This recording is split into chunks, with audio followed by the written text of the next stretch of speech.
corruption in boxing here. It's been a long time, but I thought I'd come back and give my quick thoughts and assessment on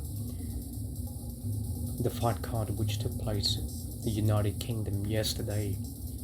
Pay-per-view in the UK at the infamous MatchRoom estate / headquarters. I have, bittersweet feelings regarding, what transpired. Once again, we saw poor decision making. The same personalities at the center of these controversial decisions. And the A side, MatchRoom in-house fighters, once again insulated from what for me was incontrovertible decisions against those fighters. Didn't take long for this to sort of manifest with Zack Chelli, who dominated the action and should have been the recipient of a 8 rounds to 2, maybe 7 to 3 if you're being generous, up against the young MatchRoom prospect Jack Cullen. Zack Chelli was, the heavier guy, the heavier puncher, was operating at a heavier weight before. I think he was coming down in weight. There was no ambiguities in the fight. Maybe a little bit of facial damage that he suffered, but that's not sufficient to sway the judges. But we've seen so many judges have fallen victim to such visceral damage.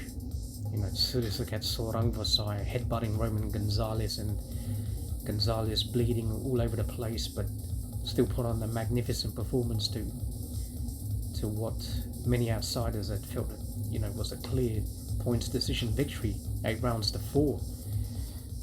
But that's something I've talked about numerously in the past, but it's just an illustration of how sometimes facial damage can be a barometer to how a fight goes. Well, do you think Nonito Donaire would agree? He broke Inouye's nose.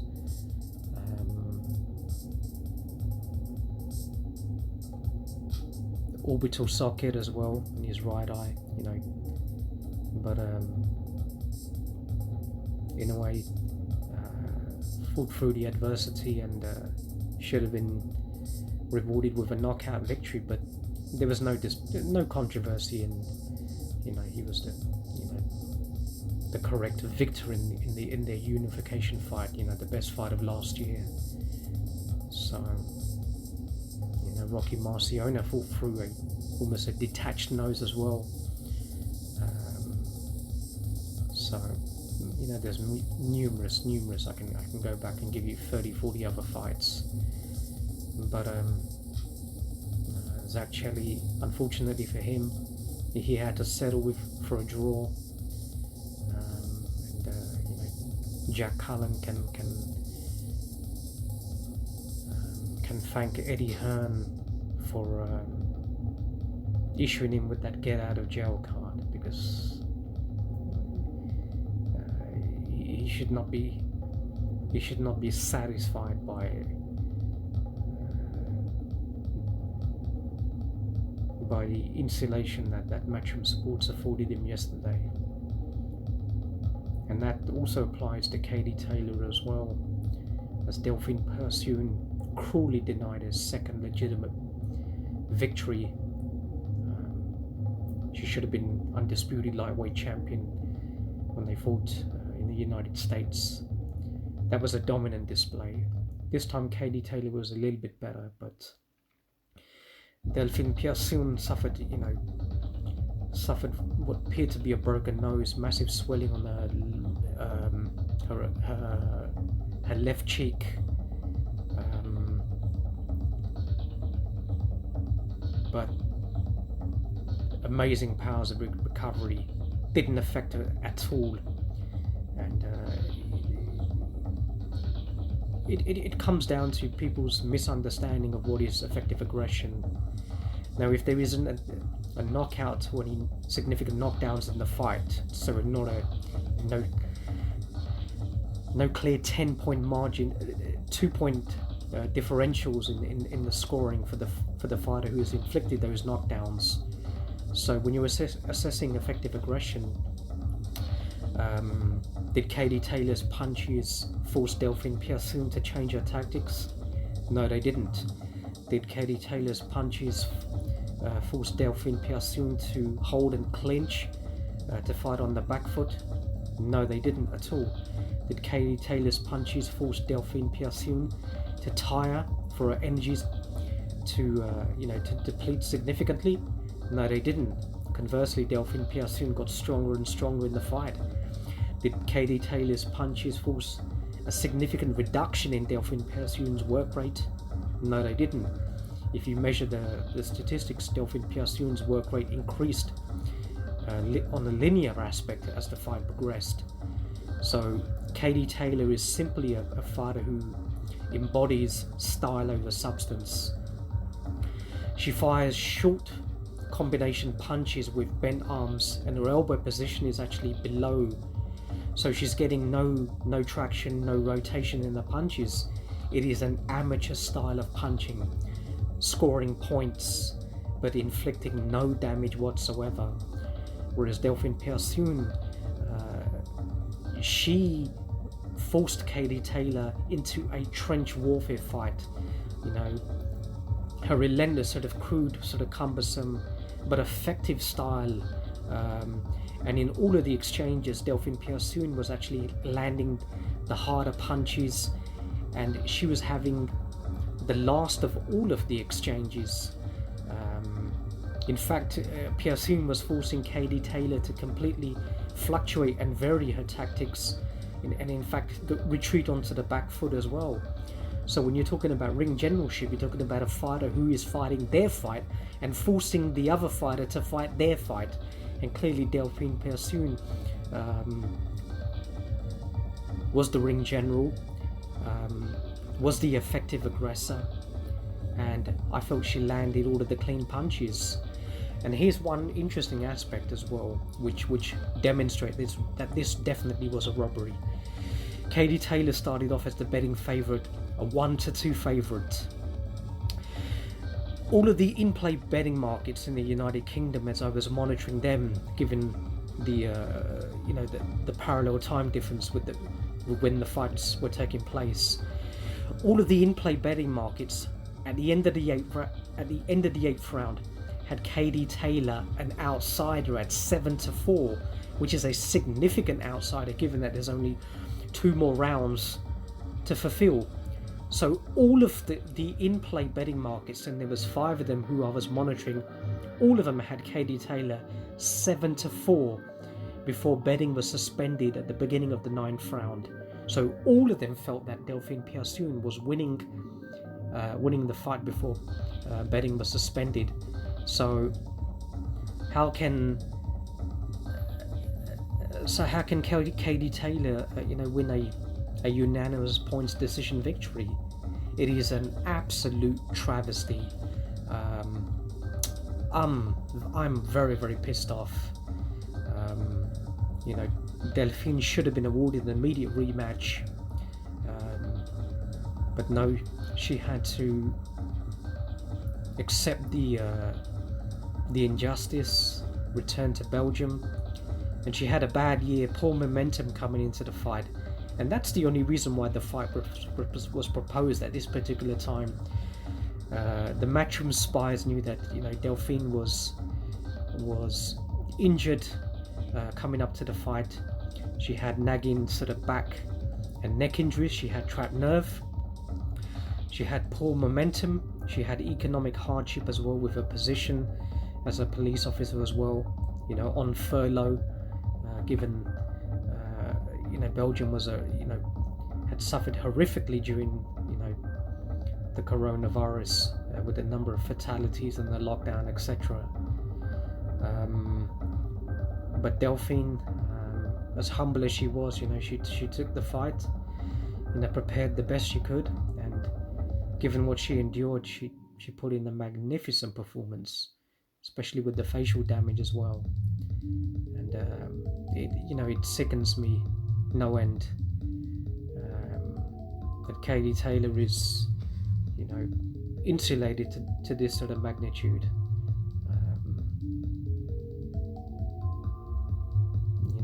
I respected Delfine being magnanimous in what was a terrible decision.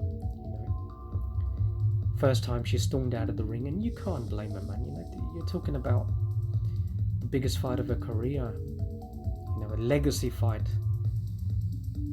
in terms of what it can, and also the isometrical effects of what it can do to growing the sport in Belgium and women's boxing as well. For a country that doesn't have a massive reputation in boxing, so it's a terrible, absolutely atrocious indictment on the sport. Victor Loughran, for his parts in the fights, he shouldn't be allowed to adjudicate any more fights. The propensity for this occurring with him is just so great that it negates from the fact that it's incompetent decision making.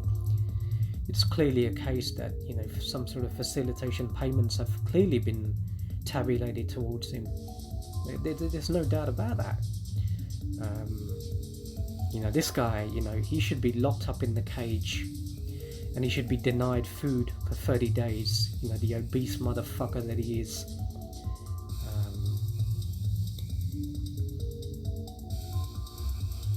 And finally, Dillian Whyte and Alexander Povietkin. Nothing gave me more pleasure than that. One of the most euphoric moments that I've had as a boxing fan for over 3 decades. I couldn't be any happier to witness the annihilation of Dillian Whyte, and there was no fluke, nothing involved. Dillian Whyte showed some great skills after round 1. Povietkin was always going to start the better. He'd really trimmed down. I think he was built for endurance to try and take Dillian Whyte into deep waters, but he'd really analysed the weaknesses in Dillian Whyte's game. He worked on his body attack as a decoy, essentially, and he played it perfectly to the knockdown, to the vicious knockout in the 5th round.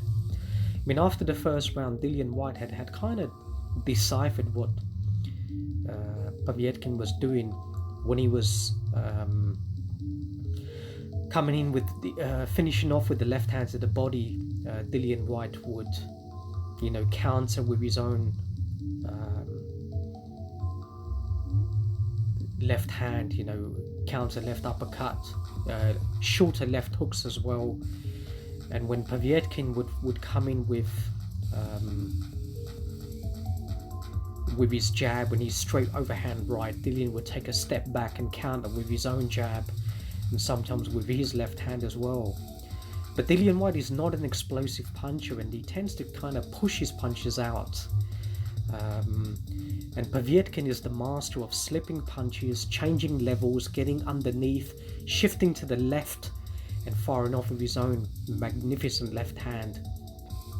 And he was landing a lot of body shots as well. So when Dillian Whyte, began reading Povietkin and landing, his counter left hands, his harder, snappy jabs, he dropped Povietkin with, the counter short left uppercut, and with the check left hook. Subsequent to that, 2 knockdowns in the 4th round. A little bit of complacency set in, and you can't blame him for that. But Dillian Whyte has always been guilty of, firing lax jabs, and it paid. It paid in the 5th round. Povietkin, showed that indomitable Russian spirit. All of the composure, all of the experience that he has amassed over his career, never panicked at all. And they say that adversity and stress are fertilizers for creativity. And my God, did he show some creativity in the 5th round. Beautiful feints, both with the right hand. Slipped, dipped, shifted to the left. Dillian Whyte thought he was going to come with a left hand to the body as he was doing early on in the fight, but instead he came straight up through the middle with one of the most magnificent punches you are ever likely to see. and it's the hardest punch to execute for an orthodox fighter, you know, when you're firing that uppercut, because it's the most difficult punch to execute. People say left hooks to the body is the, you know, the most aesthetically the most beautiful punch to land, but it really isn't. A left hand to the body is one of the easiest punches to throw. It's because the forearms don't really protect the entire, you know, frame, the width of the body, unless you're somebody like Zack, you know, who does a great job in protecting the body like that. So unless a fighter is going to the cross guard to block that sort of punch, it's very easy to hit if you're able to get close enough, you know. But to fire you know, an uppercut straight through the middle like that, you know, fighters are always protecting their chins. It's almost muscle memory for them to get their hands back to an upright or a peekaboo guard, you know, especially if they're shorter fighters. You know, taller fighters don't really have that peekaboo style. They shouldn't really be operating under that style. They should be, you know, fighting, slipping and you know, maintaining distance. But Dillian Whyte just, you know, had poor reaction time to what Povietkin was doing, who was landing him, finding Dillian Whyte pretty easily throughout the fight. But Dillian Whyte, you know, was you know, counter punching very well, was showing very good boxing skills as well. So, and for Povietkin to come back and execute a punch that's perfectly placed with that, using, you know, the propulsion of his strong legs, you know, his calf muscles and his calf muscles, his calves and his quads,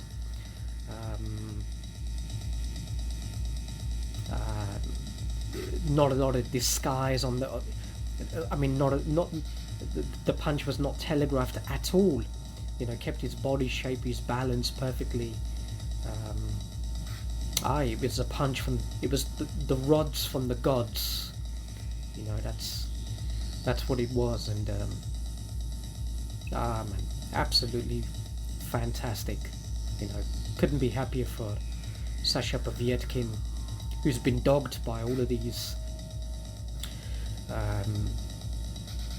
allegations of drug taking, which a lot of people make these aspersions without really understanding the facts of the cases. He hasn't failed any drugs test whatsoever.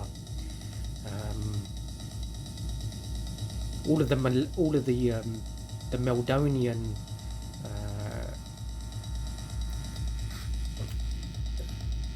tests were below the baseline established by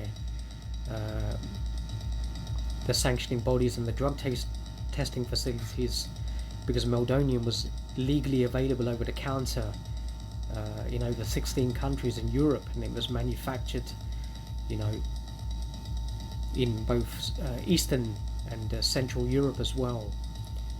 So athletes were able to prescribe the Meldonium, which was available over the counter in Russia.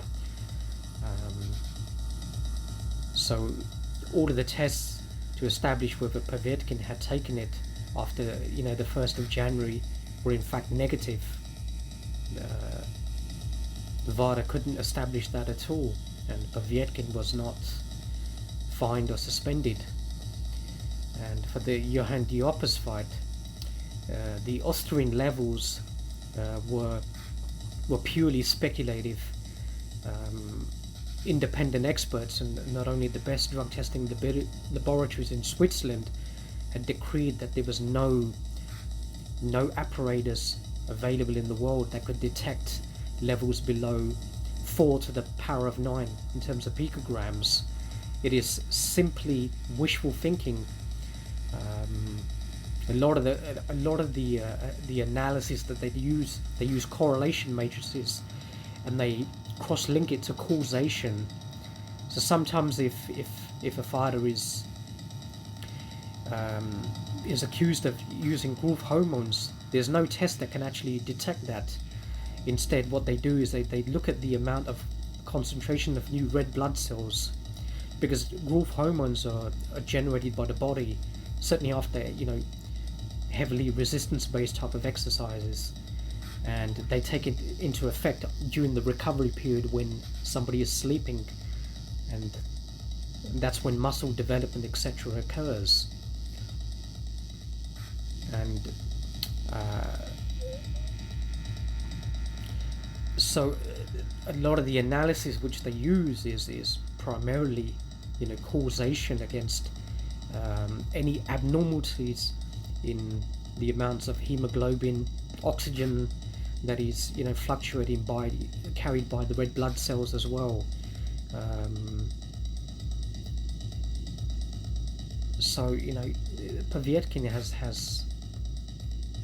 really been the scapegoat for denying him a legitimate world title shot. And Deontay Wilder clearly did not want to fight Alexander Povietkin in Russia. They didn't allow the VADA to conduct their tests, establish the baseline for any athletes who had a history of taking meldonium legitimately, to determine if they had taken it when the fight had actually been announced. So for that, during 8 weeks,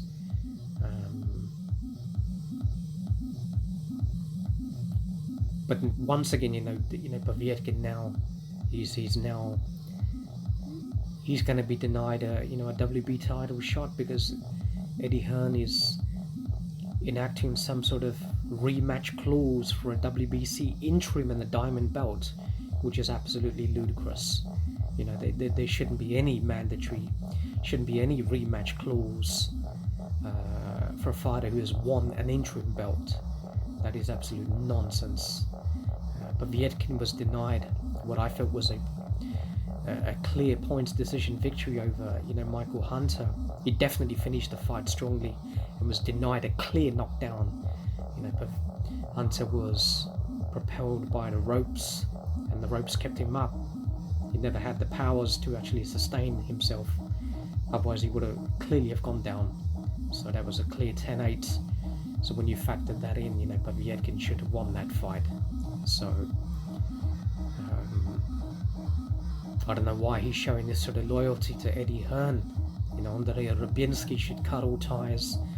Povietkin should not be subject to any third-party clause on the Matchroom. He should be fighting exclusively under World of Boxing under Andrei Rubinski. And the Russians, should file an injunction against this bogus rematch. Dillian Whyte has had numerous opportunities. He's had poor performances. He should not have had a points decision victory against Joseph Parker. He should have actually been deducted 2 points for so many fracas misdemeanors during the fight: headbutts, rabbit punches, leaning on Joseph Parker, and Ian John Lewis gave him the protection in that fight. He looked horrible against Marius Vac. Vac finished the fight much the stronger fighter, had Dillian reeling.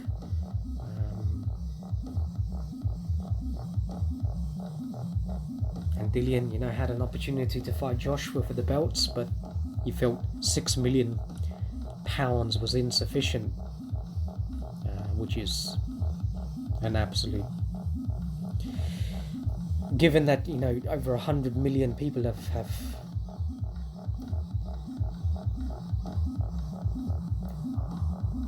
are currently below the poverty line during this this pandemic, have lost their positions, and countless more in countries where globalization has not taken effect are suffering massively. Somebody to frown upon 6 million and refuse to fight for what is the honor of the sport and becoming a unified heavyweight world champion, one of the greatest prizes in the history of sport, is just, I'm sorry, that is absolutely disgusting. So I have no respect for Dillian Whyte whatsoever. You know, if it was £1 million, £2 million, you can understand that if the ratio between Joshua and Dillian is going to be a 30-to-1 ratio, then yeah, fine. But 6 million, that's more than sufficient, especially if you feel that you've got a genuine opportunity of winning the World Heavyweight Championship, knocking him out, and then that sets a precedence for your future bouts. Something that, Teofimo Lopez is doing against Vasily Lomachenko. It's kind of a hedge play to say that if I lose the fight, put up a reasonable performance, then my future purses are not going to be below $1.5 million, $2 million. That's the level I'm going to be fighting at in the future. It's kind of a negative attitude because you have doubts as to whether you're going to win the fight. But a lot of these fighters, they have absolutely no inclination to what boxing represents. The whole culture of boxing has changed under Al Heyman.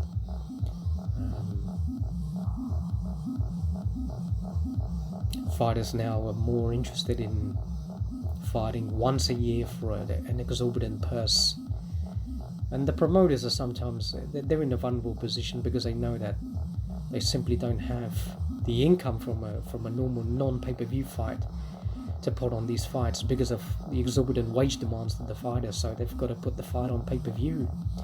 It's almost becoming a norm, and we've seen Al Heyman almost completely go 180 degrees on his original business plan of boxing on free TV, and a lot of the fighters were towing the company line, saying that they would never fight on pay-per-view ever again. Now their rhetoric is that they only want to fight on pay-per-view. So how can boxing fans respect that when you've clearly contradicted your original concept? It was all about getting market share of the fighters, utilizing third parties' investments to obtain their loyalties. Once you have their loyalties, because you're paying them clearly above market wage, they're not going to leave your ranks. They're not going to deflect to another promoter. So once you have that high volume stable of fighters, then it's easier to acquire a television deal with a network with the financial power of ESPN. So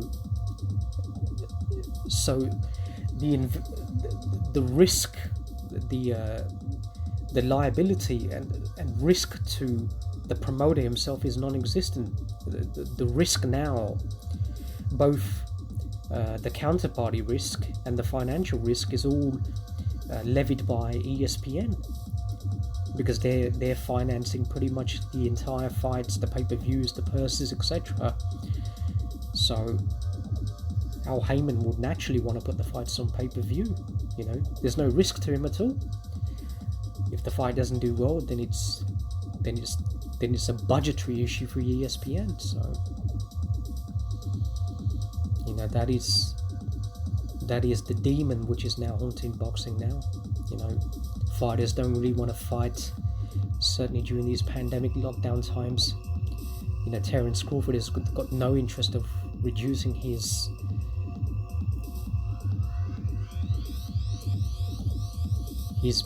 whatever guaranteed purse he has, whereas Vasily Lomachenko is willing to pay a fraction of his purse to other fighters just to get the fights happening. That's a true fighter, that right there and then. Somebody who is desperate to cement his legacy as one of the greatest fighters who ever lived. And he has to overcome all of these boundaries as well. So it just shows the mentality of fighters from Russia, Ukraine, in comparison to the boxers in the United Kingdom and the United States that are just ravaged by green with no humility. They really need to learn how to be more humble.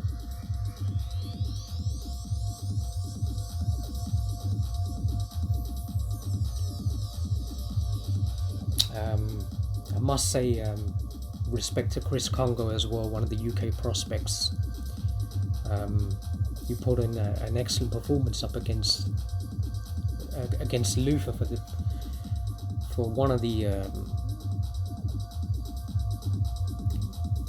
alphabet titles. I can't remember what it was, but he puts him into a position to fight for a world title, you know, down the line. It's kind of a tall welterweight. I think he's above 6 feet. Has some good boxing skills. He's not a heavy puncher, but a patient boxer, textbook boxer, good balance. He is open to sort of counter punches to the body, which Luther was doing as a southpaw, but he made adjustments in the fight and showed his own counter punching later on, certainly with the right hand and with the vicious left hand as well, actually, which started the demise for Luther Place. So yeah, Chris Kongo is definitely a decent prospect from the UK. So yeah, that's my thoughts.